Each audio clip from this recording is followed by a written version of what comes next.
I'm grinding the fuck out of Marathon right now. Marathon's a new extraction shooter by Bungie. It's 14 days old today. I have 115.2 hours in it, and not 1 minute is like, lobby screen 7 hours a day. AFK. Dude, it's a lot. 7 hours a day. I left out the 37 hours I put in the server slam test a few days before Holy that. Shit.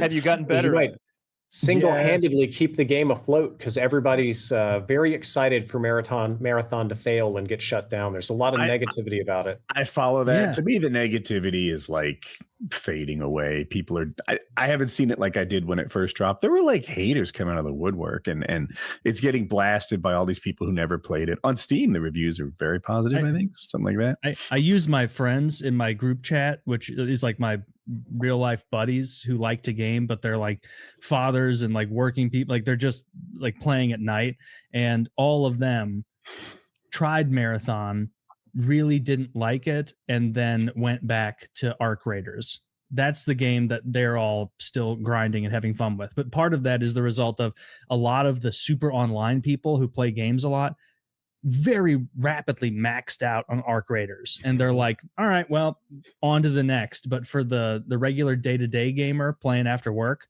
they're still grinding Arc Raiders, loving it. They're texting me to play this afterward. It's an Arc Raiders wipe. In 2 days, I maxed out all my workbenches. I'm basically ready, and that's the no build time is lets you accelerate and warp through things, and obviously then the tasks are just simpleton stuff. Yeah. All right, so I've got a question about Marathon. Is it more or less hardcore than Tarkov? Less, I think. It's much easier to learn. In Tarkov, just building a gun or even knowing what a good gun is. I mean, you pull up another monitor. PhD in astrophysics to assemble your gun and stuff like that. In this game, I'm also still getting my arms around what's good and what the meta is with different weapons. Yeah. But I'm gathering it. It's somewhere in between Tarkov and Arc Raiders. But I got a hankering from Arc Raiders. It feels hardcore. Oh, and what it doesn't have is bad. It's new, but there's no hackers. I really like that. And the ability to create hacked clients. There's so much stuff that happens on the server that I don't think it's going to be bad. For example, no wall hacks ever. The server just doesn't send data about who's on the other side of the wall. You don't know. There is no hacked client that can tell you where people is looking through where people are on the other side of the wall, because it doesn't get to your PC.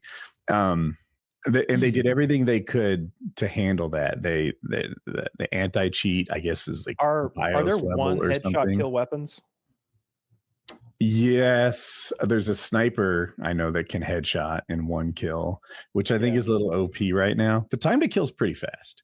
If you're used to Arc Raiders, it's what? I didn't even get a chance to fight back. Yeah. But if you're like Tarkov, then you were the dumbass who presented your head on a platter to someone half the time. Well, were you standing still on top of a roof? What do you think was going to happen, huh? Someone's going to blast your head off, and you start to play in a smarter way. I was trying to open that box, and the guy takes fucking forever to go. Yeah. How do you feel about the art style? The art style is very controversial. Yeah, I didn't like it at first, but it grew on me. Yeah, I don't care for it. It's fine and buy it. Art style is the fifth most important thing to me. So I was even though I don't like that, let's play it. I was thirsting for something new. Let me see. In Arc Raiders, I have 527 hours, and I was just more than done with that game. So I was hungry for something new. Yeah, that's. I like the guns to be real guns. I'm into guns. I like guns. So it's kind of neat to me to see real world guns. And I've talked about Tarkov a ton, but it just does it all so well. It's just got cheaters. It's just got Tarkov has some problems that Marathon is standing on its shoulders. Here's an example. The exfils are not in the same spot every time. They get marked on your map. First of all, there's no exfil till 5 minutes in the raid. That's kind of neat. If you get that T card and you want to run out, fuck you. You got to survive and play the game for a little bit. You can't just run in, there's no safe pocket. So You have to live for 5 Not minutes. at all. And you have to, right. There's no concept of a safe pocket in this game. You have to live. You have to fight your way to an exfil. You don't even know where it's going to be. And you have to get your way out to earn anything. And I like that. Exfils move around. So in Tarkov, people start camping an exfil from like 150 meters away. That doesn't exist as much because you don't even know where the exfil is going to be this raid. Not until later on. Now that I guess you got a map. Yeah, the map will pull it up. Yeah. I need that. I need that safe pocket when I play Arc Raiders because sometimes I'm like, all right, at least I have my prickly pear. Like, yes, right. And then that'll I just because quitting. I know for a fact that I am so woefully unequipped in FPS to compete with a lot of these guys that I need to know there's something to keep me going. Mm-hmm. I get it. There, I got a thing today. I did get out with it, but I was like, man, I'd kill for a safe pocket right now.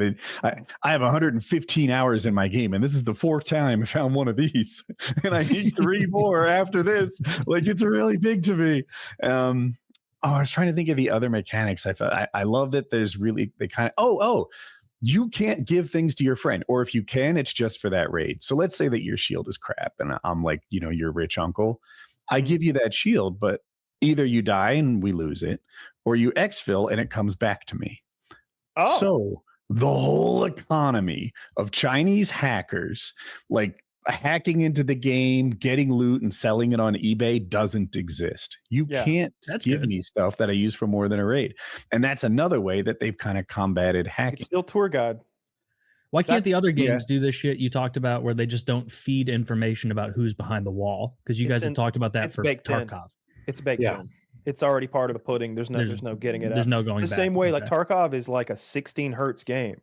It's only pinging the server 16 times a second. Marathon's a 60 hertz game. You won't get shot like going like, you shuffle back and forth at the edge of a doorway or something. You're peeking and shooting and popping and you go back into cover and then you fall over dead. And it's infuriating.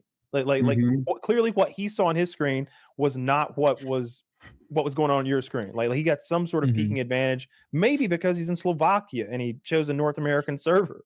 like that literally happens. So it's kind of nice to have I've always dreamed of a game with a 60 hertz server. I don't know how many do. There aren't many. It must be. I don't know of any others. There's Counter-Strike. I know that I want to say that for certain levels of either ranked online or matches, I think they have 120 hertz or maybe 240 server, some absurdly high number. There's a handful of very competitive games that have high tick rate servers. Maybe Halo. And Kyle, what you I could imagine the Valorant, 20 years right? of Call of Duty special. Getting shot around corners by magic bullets.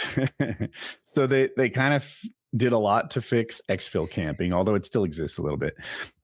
They did a lot to prevent hacking from happening, both in the removing the real money trading and just not sending information to the PC that hackers would need to write their clients. And I'm excited. Look, I'm addicted to the game. And the thing is about Marathon, everyone, including me, hates it on day one. And it has an onboarding problem. Maybe your character needs a little more stamina for day one. Let me tell you what extraction shooters need. I agree. In the second game mode, this would go bonkers. This would be one of those examples of the way that zombies outgrew like regular Call of Duty and like became a secondary studio. Do you remember wager matches back in like Black Ops? Yeah, that was fun. Imagine you're playing Tarkov wager matches where it costs $100,000 for each player to enter, and then you pay first, second, and third. Like third gets their money back, second doubles it, and then however you want to break it up. Marathon has it starts on Friday. They're doing wager matches? Well, they're doing a ranked mode. And when you get in there, you need to bring a certain kind of card. And depending on your rank, bronze, silver, diamond, I don't know all the ranks, that card is more valuable to extract with, like a higher ranked dog tag. Okay. Also, the gear you bring in has to be worth 5,000 space bucks, which is a pretty considerable loadout. I might call that 120,000 rubles, something like that. And, so not like a really high loadout might be 250,000 rubles, right? Yeah. So this is. I want a whole different game mode. Like I want to. We're not going to play like the extraction shooter anymore. We're going to play a free for all on a small map for kills, and you can play 100,000 in your space. So you can play 1,000 spacebook match, 10,000, 100,000. By end game in Tarkov, some people have billions. Some people get to a billion. So you could have people if everyone's chipping in $1 million, though, you had 6 or 8 players throwing in $1 million, that would be fun. That would be its own other game mode that like streamers for sure. Like they all get to that end game of Tarkov where they got infinite money. So it'd be fun to watch them play. And so many people would try, of course, to on wipe day when all you have is $1 million. But putting your whole bankroll on the line to play one of these, like it becomes really exciting to watch and play. Because I play so much, I don't have any friends that play as much as me. I do these fill lobbies. Dude, if you spawn in with a free kit, if you don't have a mic, and especially both, your life is worth less than me. I came up with the slur for free kitters. I call them freakers with the hard R. And if there's some no mic freaker loading into my lobby and you die, suck a dick. I'm going to hide in the corner for 8 minutes after they loot all of your shit. I'll res you because I'm kind that way. And you'll come up with what you come up. I'm not risking my actual gear when you freakered in here, you fucking scumbag. Did you want me to put my $10,000 kit in a 1v3 because you're garbage ass free kitted in here with no mic? You're worthless. You're less human. You're ruthless. Subhuman freakers. That's how Pol Pot would play. But one thing you brought up earlier, the stamina thing. So I haven't been able to play a lot of Marathon, but I've played some of it. And I noticed that when you load in initially and you're broke and you don't have any, that stamina is the most depressing thing. It's like they don't want you to run on the map, just walk. Jumping might as well be a crime. Sliding is like a war crime. Yes, you do like all 2 true. things and you just overheat. And I'm like, do I have the most unfit runner on the planet? I like that. I like that. Does he get better? Like at least marginally better? You'll be able to upgrade that by like a third in your first couple hours. Yeah. That's even a little faster than I like. I always go back to Tarkov because that's my goat. But, you know, I'm the guy who puts in that 100 hours in 2 weeks or whatever, and suddenly my character, I feel like, should be a little fitter than yours. He's been running a lot, like 50 miles a fucking hour or something like that sometimes. So like, make my guy a little fitter, give him a little more stamina. That's one of the gaps faster between Marathon and Arc Raiders. Like in Arc Raiders, by day 2, you're pretty well set. Your character, you've got the running down and the mantling's a little quicker. In Marathon and Tarkov, like some guy that's been grinding this for the last 6 weeks has a noteworthy advantage over the guy who's been grinding it for 4 days. Yeah, I appreciate that a lot, but I definitely recognize that these are different games for different groups of people. Like Taylor hit it on the head with like Ark is the perfect dad game. The perfect game for like the 40-year-old dude who gets to game 5 hours a week, not 5 hours a day. Yeah, listen to you subhuman freakers. Stay out of Marathon. You don't even belong here. Not on my team anyway. On the other team, you're welcome. Every time I play Arc Raiders with them, because they're all way higher level than me, like they're texting me to play after this, and I'll probably play with them. But it's funny where they'll like, look over there. See that giant spider beast? That giant spider robot? And I'm like, wow. We probably couldn't take that yet. And they're like, well, it's not part of the game yet, but it's coming. It's coming. I'm like, okay, like, yeah, neat.